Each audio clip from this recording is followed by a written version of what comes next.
നമ്മളൊരാൾ നോക്കിയെന്ന് വെച്ചപ്പോ എന്താ പ്രശ്നം? ഞാൻ പറഞ്ഞുതരാം എന്താണ് എന്റെ സൈക്കോളജി എന്താന്ന്. ഞാൻ അനുഭവം ഇങ്ങനെ പോയില്ലേ,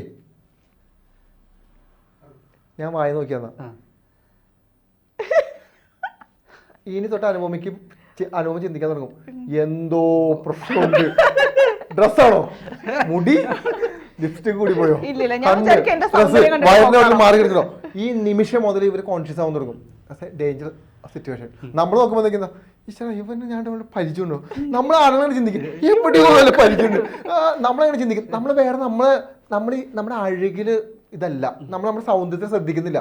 ലിപ്സ്റ്റിക് ഇട്ടിട്ടില്ല, മുടി ഇല്ല, പിന്നെ ഡ്രസ്സ് പ്രശ്നമില്ല, ഇനി വയറ് കണ്ടാലും നെഞ്ച് കണ്ടാലും നമുക്കൊന്നുമില്ല. ഇവരങ്ങനെയില്ല. അതാണ് ഇവരുടെ കോൺഫിഡൻസ് തകർന്നു പോകുന്ന നിമിഷമാണ്. അതിനെ ഇവർ വളച്ചൊടിക്കുന്നൊരു വേടാണ് സ്കാൻ ചെയ്ത് നോക്കുന്നുണ്ടോ.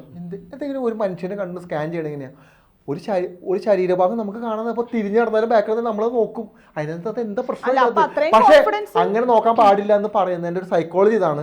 അധികം നേരം നോക്കുന്നത് ഇവരെ സംബന്ധിച്ചിട്ട് ഇവരുടെ ഭാഗത്ത് എന്തോ ഒരു കുറ്റമുണ്ട്, എന്തോ ഇഷ്യൂ ഉണ്ട്, എന്തോ പ്രശ്നം ഉണ്ടെന്നാ. ഏത് പെണ്ണിനെ വേണ്ടി നോക്കി നോക്കിയോ ആ നിമിഷം ഇങ്ങനെ പതുക്കെ പരിങ്ങാൻ തുടങ്ങും. അത് പിന്നെ അടുത്ത നിമിഷം ഇവർക്ക് കണ്ണാടി നോക്കണം, അല്ലെങ്കിൽ ഫോൺ ഓൺ ചെയ്ത് നോക്കണം, ഞാൻ ഓക്കെയാണോ. വേറെ ഡിഫറൻസ് ഉണ്ട്. ഇപ്പൊ നമ്മളിപ്പോ ഒരു ഫോറിനറിന്റെ അടുത്ത് ചെന്ന് നമ്മൾ പറയാ അയ്യോ ഹോട്ട് എന്ന് പറഞ്ഞാൽ അവരത് കോംപ്ലിമെന്റ് ആയിട്ട് എടുക്കും. പക്ഷെ ഒരാൾ വന്ന് പറയാ, ഒരു അപരിചിതമായിട്ട് ഒരാൾ ഒരു സ്ത്രീ എടുത്ത് വന്ന് പറയാം, മലയാളി സ്ത്രീ എടുത്ത് അത് കാണാൻ നല്ല രസമായിട്ടുണ്ടല്ലോ, ഹോട്ടാണെന്ന് പറഞ്ഞാൽ അവർ കോപ്പായിട്ട് എടുക്കും. അവരുടെ ചിന്ത പോകുന്നത് വേറെ രീതിയിലാണ്. എന്താ പറയുമോ, മലയാളി ഇപ്പം ഈ മലയാളി ടീംസ് മുഴുവനും ലൈംഗികത ഏറ്റവും കൂടുതൽ ആസ്വദിക്കുന്നത് ബ്രെയിൻ്റെ അകത്താണ്.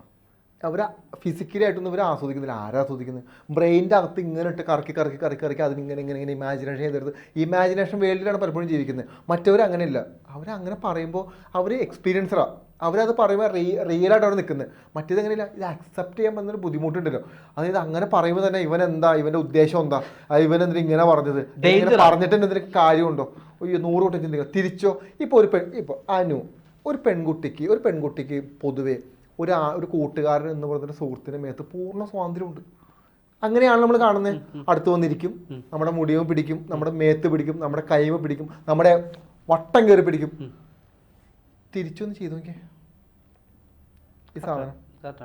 ചിലപ്പോൾ നമ്മുടെ ഇവിടെ കയ്യിൽ ചിലപ്പോൾ മാല എടുക്കും, എന്ത് വേണം ചെയ്യും, പോക്കറ്റിൽ ഇടുമ്പോൾ പൈസ എടുക്കും, ഇവരെന്ത് വേണം ചെയ്യും. ഇവർക്ക് തിരിച്ചൊന്ന് ചെയ്ത് നോക്കിയേ, അടുത്ത നിമിഷം ഇവരുടെ മനോഭാവം മാറും.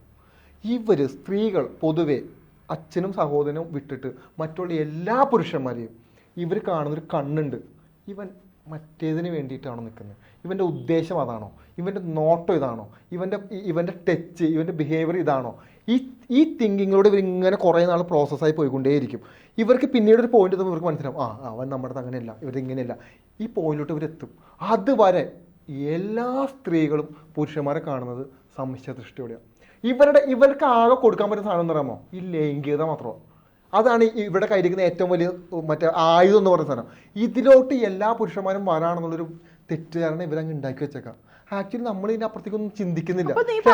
ഇവരുടെ ധാരണ തിരിച്ച് ഒരാണങ്ങനെ ചിന്തിക്കുമോ, ഒരു കൂട്ടുകാരിൽ നിന്ന് അവൻ്റെ മേത്തൊക്കെ തൊട്ട് പോയി ഇവള് മറ്റേതിന് വേണ്ടി വന്നെന്ന് ഓർത്ത് ചിന്തിക്കും. അവന് ചിന്തിക്കാൻ പറ്റൂല.